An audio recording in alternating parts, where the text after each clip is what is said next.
the first round's always great. So what would it be like? It would be awesome because it always is. Like the first round never disappoints in the NHL.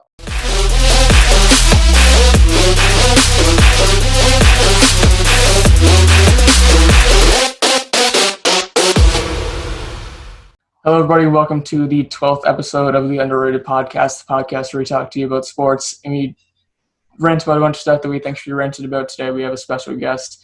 He worked on Sportsnet since 2011, and he hosted Leafs Lunch, and he hosts Hockey Central.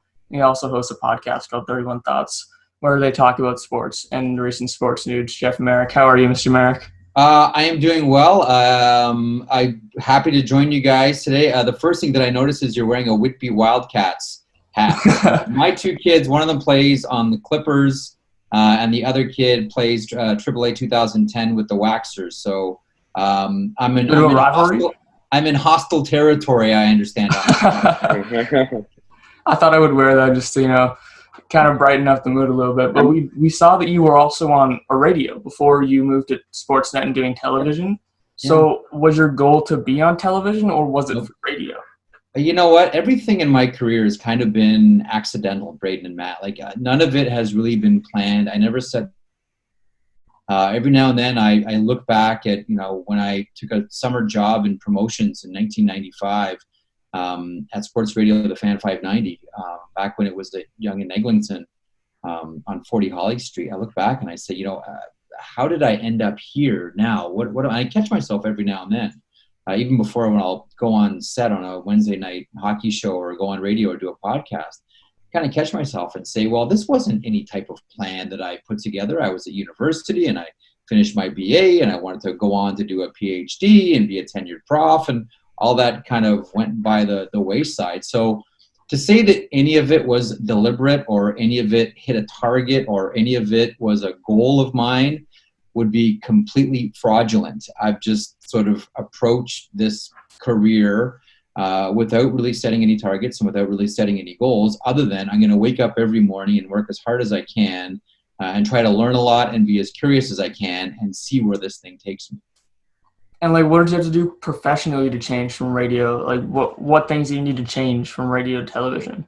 That's a great question, because I think a lot of people under the sort of misconception that radio is tougher than television. I think television is one of the toughest things you can work in, because whether it's radio or whether it's a podcast, when you're working in a medium that is strictly audio, there's a lot of freedom that comes along with that, because you have a lot of time to think of something, formulate your thought, work it a little bit, treat it like bubblegum, chew it a little bit, and arrive at some type of conclusion or further questions. On television, you don't really have the luxury to do that. Most of your segments are counted, by a couple of minutes, and you have to learn how to be really economical. And I'll be honest with you, I had a hard time doing that, and I still have a hard time in a lot of ways doing that. Since my background is talk radio, I find that I have the most fun on radio. I have the most fun doing a podcast. Television is a challenge, and I love it, but I still every now and then find it really hard to take something that I want to say that will fit into a space like this and fit it into a space like that. So this is a very long-winded way of saying, the most difficult challenge, I think, of transitioning from radio to TV was learning how to speak economically. And I do understand the irony that I just gave you a really long-winded answer to a question whose answer is learn how to speak more economically. That's awesome. That works.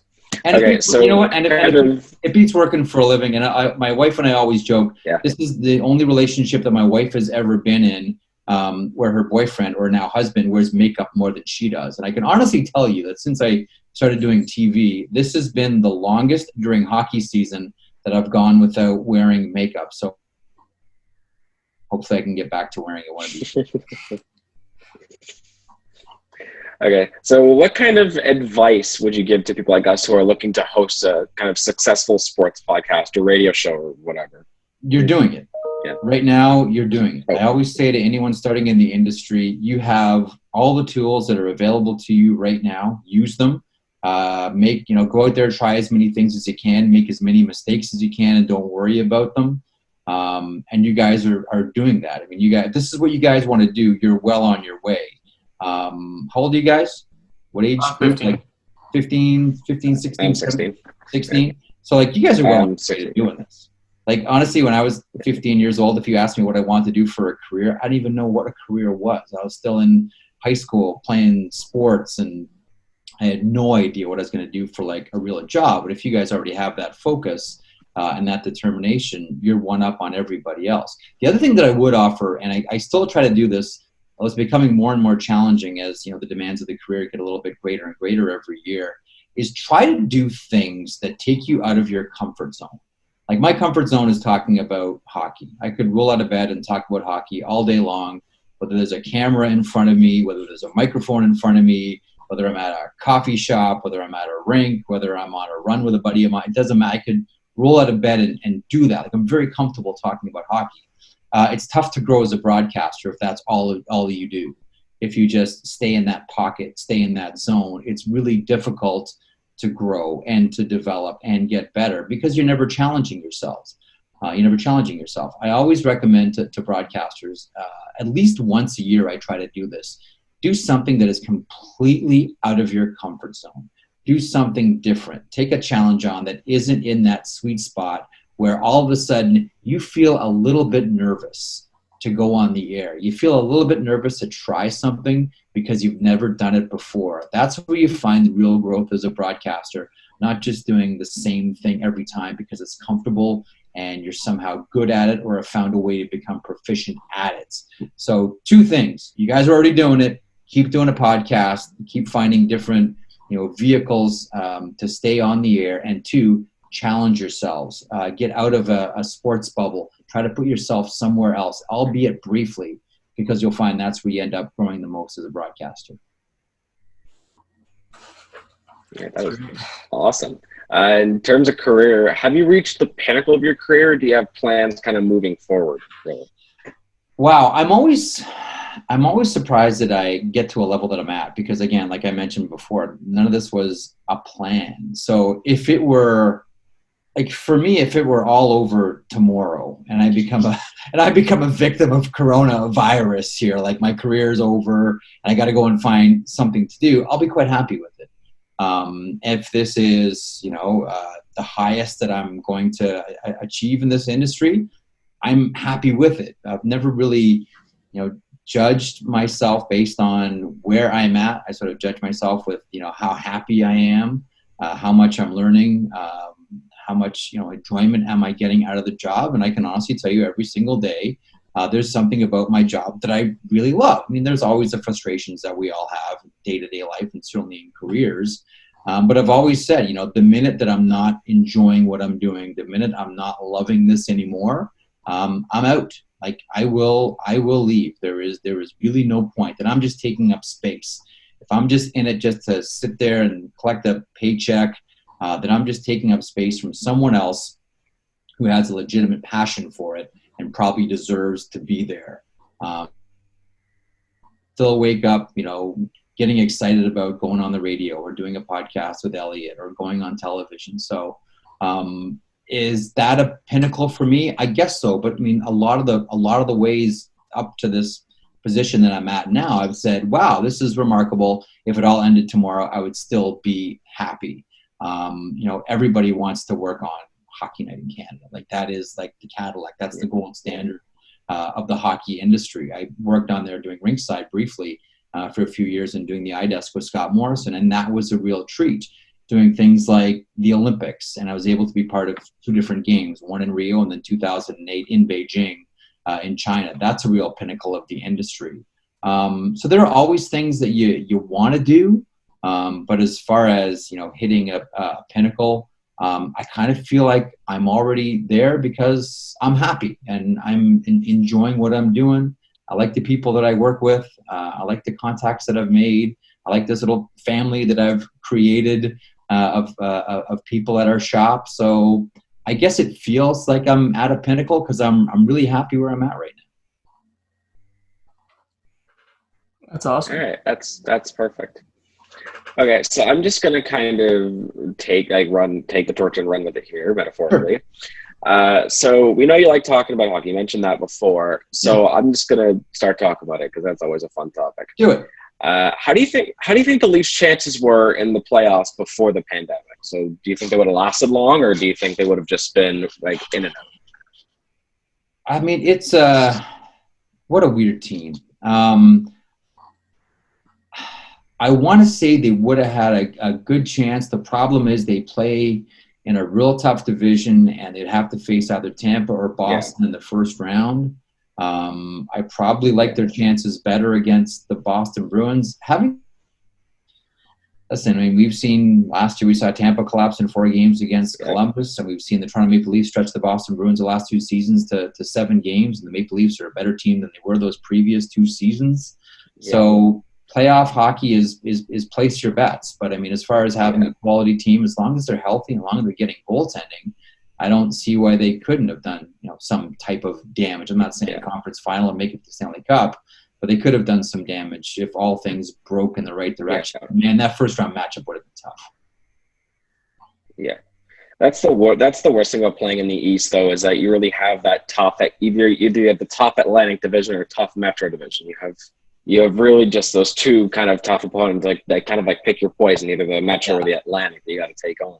You got to kind of challenge that. Kind of like being a Toronto sports fan, whether it's winter or summer, right? I mean, for the longest time, you'd look at, I'm a big Blue Jays fan, I'm a big baseball fan, and for the longest time, it's like, okay, well, you got to compete against the Yankees and the Red Sox. Like you're battling for a strong third position and maybe sneaking into second. That's kind of where the Maple Leafs are at right now with vis-a-vis the Bruins and the Tampa Bay Lightning. Yeah. Yeah. All right, so I kind of have an answer for this one, but I want your kind of opinion on it. What do you think they have to do in the offseason to improve as a team to take that next step? This is still a young squad, and I think that there's a maturation process. I think that all those young players still need to go through. Like hockey players, like anything else in life, exist in 2 states. They exist in potentiality and actuality. Like John Tavares, like he exists now in actuality. That is the player. Like, that's him. Like, that's John Tavares. You look at Austin Matthews, still room for growth. You look for William Nylander, still room for growth. Look at Mitch Marner, still room for growth. I think we're all on the same page that something needs to be done about the blue line. I don't think anyone thinks that Tyson Barrie is going to be back. I don't think anyone thinks that Cody Ceci is going to be back. So how do they replace those parts, either internal or external? I think that is still the biggest challenge for Kyle Dubas and Brendan Shanahan here. And on one thing, I'll tell you what, I still really do think that next season, I think we'll see it early too. Not so much this season, although he was given some significant games. I wonder if the Maple Leafs give Jack Campbell the chance to be the number 1 goalie in Toronto. I do really wonder about that. Anderson's contract is coming to a conclusion eventually here, sooner than later. I wonder if they give Jack Campbell the chance to show that he can be a legit number 1 goaltender. Yeah, and speaking of I would think that they've And speaking of like contracts, like especially the guys that are coming up at the end of the deadline, like Tyson Barrie and Jake Muzzin, how does the pause in the season affect the free agency now? No one knows. That's a great question. Like, what do you do if you're a free agent heading into your free agency period now? You've worked for this for the longest time, whether you're Alex Pietrangelo, whether you're Taylor Hall, whether you're Torrey Krug. You've planned for this for a number of years now. I mean, this is big payday time, and we're heading into a landscape where no one knows what the economics is going to be. No one knows what the salary cap is going to be. No one knows, who's going to afford to pay what.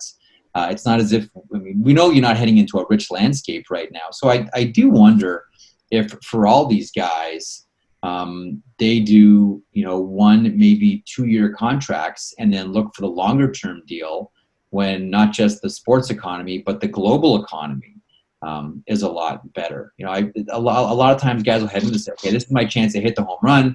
I want to get, the longest term deal possible at the biggest dollar amount available. I have a strong suspicion that may change. And if you're, Darren Ferris advising Taylor Hall, you say, you know what? I know you wanted to hit the big ticket deal on the long term. And the sage move here might be to take a shorter term deal on bigger dough. And will that result in maybe some kind of like being upset about their contract? I think everyone's going to be upset. Like whether you're a free agent or whether you already have a contract. Like I think we're heading into a period now where, and specifically if there's no hockey for the remainder of this year, as much as I try to remain positive, I can't see a path for it. So that's going to really sting the industry. So even if you're a player that isn't a free agent, just a player with an existing contract, what's your escrow going to be like? The number that Elliot and I were talking about on the podcast a few weeks ago was 35%, and that's a staggering number. I think it was as high as, I think the highest that I've ever seen it was, I'm trying to remember top of my head, like 18 or 19%, may have even crept higher than that. 35 is frightening. So if you're a player, let's say you're playing in, I don't know, New York City for the Rangers, for example, half your paycheck is going to state tax, 35% is going to escrow, another 5% is going to your agent. You're telling me these guys are walking home with 10% of their pay? Like, that's frightening for everybody, regardless of the free agents. Like, everybody's going to feel bad about their contract. We're heading into a period now where, owners aren't going to feel very good about their revenues, and players are going to feel horrible about their contracts as well. We know it's going to be a different landscape. No one thinks it's going to be better. Everyone right now, I think you're in the position where you just try to mitigate the losses as much as possible, which is why it's probably incumbent now on the NHL and the Players Association to come up with probably a new CBA out of all of this, and the contract situation and the escrow, maybe it gets spread out over a couple of years, has to be front and center, because as much as it's bad for the players, guys, it's also really bad for the league in general as well. I just kind of have a follow-up question here off of that. You mentioned that the owners aren't going to like the situation moving forward. What do you think that does for the bottom, kind of like the more bottom-feeding teams, or the teams that don't generate a lot of revenue, don't generate a lot of ticket sales, like, for example, Florida, Arizona, or or maybe even the Islanders, for example, who are currently playing in the Barclays Center? It's a great question. How do you think they're going to last? Great question. Don't know. This is virgin landscape for all these teams. And, there's a lot of hot spots that we know, a lot of trouble spots that we know around the NHL. I know that there are a lot of, teams that pay in large to revenue sharing. The commissioner has always been very sensitive about teams relocating. He doesn't want that to happen. He wants to keep markets like Houston, for example, available for expansion. You got a Thrasher, you got the blue on, you got the Thrashers. A good example. Atlanta's had two shots at it, bud. Atlanta's had two shots. You had the Flames and you had the Thrashers. But even then, it wasn't Thrashers until had bad ownership, though. Well, I mean, the Thrashers was the tough one, because that just turned into infighting between a bunch of owners who eventually just threw the keys on the table. Yeah. But I mean, the commissioner has been very sensitive about franchises moving. He doesn't like that as any type of business model. Yeah. And they've propped up Arizona before, as we've seen. But there are some teams that are like, listen, the minute we hit 100 million in losses, we're out. We have to be. So I do wonder about some of the more sensitive markets. You do wonder about the Florida Panthers, and they're one of the and Arizona Coyotes are the obvious one. There's a whole bunch of questions for a lot of teams, like the viability of them as the league is going to go through this period where the revenues are way down. Specifically, if you start season where you don't have the butts in the seats revenue. Which makes the next U.S. TV deal huge, which makes Seattle entering the NHL a huge deal as well. But this is still very much a geek-driven league, and I don't know what the economics of the league look like if you're keeping people away from watching, keeping people away from buying tickets for it, because that's still a prime mover when it comes to the economics of the game. And then so let's wrap it up with this. If the season didn't pause, what do you think the playoffs would have looked like? Well, first round would have been great because you get Edmonton and Calgary. So all you do is you hope that thing goes 7. That would have been fun. So that would have been fun. Yeah, we haven't seen that in the salary cap era, guys. I remember those games from years ago in the 80s before you guys were around. And, some of these games would take 4 hours long. These games were ridiculous. They're fantastic and fun. And, we would have had Pittsburgh. Kind of reminds you the Battle of Quebec. Oh, which was maybe the most vicious out of all of it. Had undercurrents of the brawl, the 85 brawl. I remember that. I mean, there was I still Louis Slager and Jean Amel, one of the most vicious punches you've seen in the history of the NHL. So those battles were vicious, and we would have had the Keystone Oh, State. yeah. We probably would have had Philadelphia and Pittsburgh, and you would have had the Maple Leafs against either the Boston Bruins or the Tampa Bay Lightning. Like, the first round is always great. The first round is always so fun because it is so much different than the 82 regular season games. Like, games in mid to late April when the playoffs start are so different than games in November or January or March for that. It's just different. The first round's always great. So what would it be like? It would be awesome because it always is. Like, the first round never disappoints in the NHL. So that's a drag. All right. So thank you so much for coming on again. We really appreciate it. Awesome. It's an honor to have somebody like you on the podcast. Thank you so much for coming on. Listen, my pleasure, guys. Buzz back anytime. Go Whitby Wildcats.